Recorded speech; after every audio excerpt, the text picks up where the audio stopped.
پہلی بات تو یہ کہ ہر چیز کو اللہ کی نشانی کے طور پر دیکھنے کی عادت ڈالو، اس کے بغیر ایمان کی علمی حفاظت نہیں ہو سکتی۔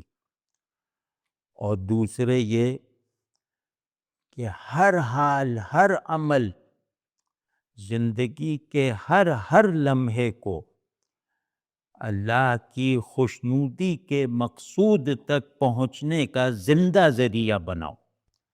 یعنی تم ان دو چیزوں سے کبھی خالی نہ رہو۔ تمہارا دل اللہ سے خالی نہیں رہے گا اگر ہم یہ طے کر لیں کہ ہمارا ہر عمل اللہ کو خوش کرنے کے لیے یا اس کی ناراضگی سے بچنے کے لیے ہوگا۔ اور اسی طرح ہمارے تمام علوم کی کسوٹی یہ ہوگی کہ ہر علم جو ہے وہ اللہ کی معرفت میں ایک مثبت کردار ادا کرتا ہوا دکھائے۔